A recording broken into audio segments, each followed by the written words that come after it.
Telugu YouTube ఛానల్లో మీ వ్యాపార ప్రకటనల కోసం 9154949554కి కాల్ చేయండి. Hello everyone, welcome to KTV Telugu. Telangana assembly ఎన్నికల సమయంలో రాములమ్మ నేరుగా కాకపోయినా సోషల్ మీడియాలో బీఆర్ఎస్ పై ఎలా విరుచుకుపడ్డారో అందరికీ గుర్తుంది. అసలు ఆ పార్టీ ఉండటమే పాపం అన్నట్లుగా మాట్లాడారు. కానీ ఇప్పుడు అసలు బీఆర్ఎస్ ఉండదని చెప్పే వాళ్ళపై విరుచుకుపడుతున్నారు. రాములమ్మ సడన్ యూటర్న్ పై అందరూ ఆశ్చర్యపోతున్నారు. మళ్ళీ బ్యాక్ టు బీఆర్ఎస్ ప్లాన్ లో ఉన్నారా అన్న చర్చ జరుగుతోంది.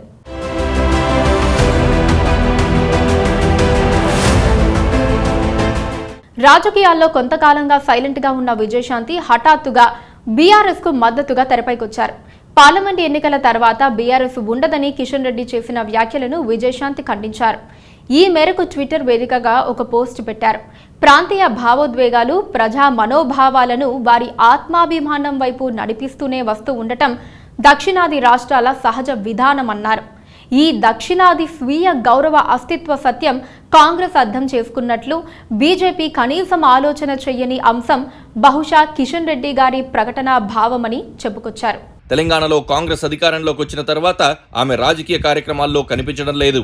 పార్లమెంట్ ఎన్నికల సమయంలోనూ కాంగ్రెస్ తరపున ప్రచారంలో పాల్గొనలేదు. అడపాదడపా తన అధికారిక ట్విట్టర్ ఖాతా ద్వారా తన అభిప్రాయాలను వ్యక్తం చేస్తున్నారు. ఈ క్రమంలోనే కిషన్ రెడ్డి తాజా వ్యాఖ్యలపై ట్విట్టర్ వేదికగా స్పందించారామె. దీంతో అసలు మీరు ఏ పార్టీలో ఉన్నారు, ఏ పార్టీకి సపోర్ట్ చేస్తున్నారు అంటూ నెట్టింట ప్రశ్నల వర్షం కురుస్తోంది. పార్టీ మారబోతున్నారా అంటూ నెటిజన్లు ఆమెను ప్రశ్నిస్తున్నారు. కన్ఫ్యూజన్ లేకుండా క్లారిటీ ఇవ్వండి అని కామెంట్స్ చేస్తున్నారు. నిజానికి ఎన్నికల తర్వాత బీఆర్ఎస్ ఉండదని బీజేపీ నేతలే కాదు, కాంగ్రెస్ నేతలు కూడా విమర్శలు గుప్పిస్తున్నారు. అయితే విజయశాంతి కాంగ్రెస్ పార్టీ అర్థం చేసుకుందని, బీజేపీ నేతలే అర్థం చేసుకోలేకపోతున్నట్లుగా సోషల్ మీడియాలో స్పందించారు. ప్రస్తుతం విజయశాంతి కాంగ్రెస్ పార్టీలో ఉన్నారు. గత ఎన్నికలకు ముందు ఆమె బీజేపీ నుంచి కాంగ్రెస్ పార్టీలో చేరారు. కానీ కాంగ్రెస్ పార్టీ ఆమెను పట్టించుకోలేదు. అసెంబ్లీ ఎన్నికల్లో పోటీకి ఆమె పేరు పరిగణలోకి తీసుకోలేదు. పార్లమెంట్ ఎన్నికల్లోనూ పట్టించుకోలేదు. కనీసం ప్రచారానికి కూడా పిలవలేదు. కాంగ్రెస్ తీరుపై ఆమె అసంతృప్తితో ఉన్నట్లుగా ప్రచారం జరుగుతోంది. విజయశాంతి 1998లో భారతీయ జనతా పార్టీ ద్వారా రాజకీయాల్లోకి అడుగుపెట్టారు.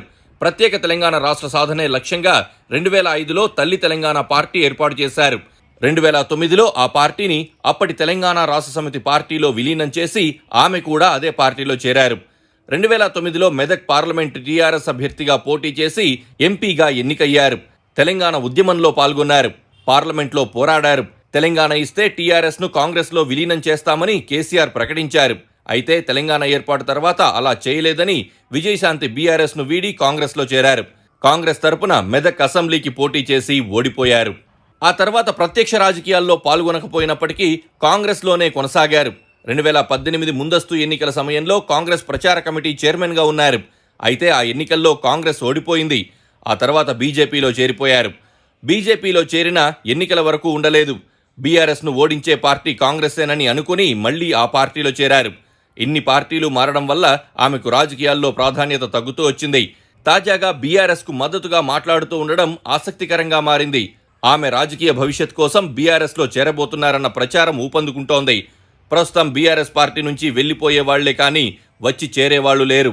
అందుకే కేసీఆర్ కూడా మాజీ సోదరిని సాదరంగా ఆహ్వానిస్తారు. కానీ విజయశాంతి వల్ల ఎంత ఉపయోగం అన్నదే అసలు ప్రశ్న. విజయశాంతికి నిజంగా తెలంగాణ స్థానికత ఉందో లేదో ఎవరికీ తెలియదు. ఆమె నిలకడలేని రాజకీయంతో ఎవ్వరికీ నమ్మకం లేకుండా చేసుకున్నారు. ఇప్పుడు ఆమె బీఆర్ఎస్ లో చేరినా మారే రాజకీయం ఏమీ ఉండకపోవచ్చు.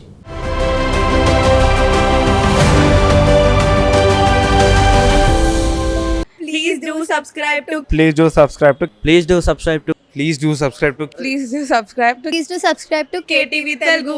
KTV Telugu. KTV Telugu. KTV Telugu. KTV Telugu. KTV Telugu. Please do subscribe to KTV Telugu.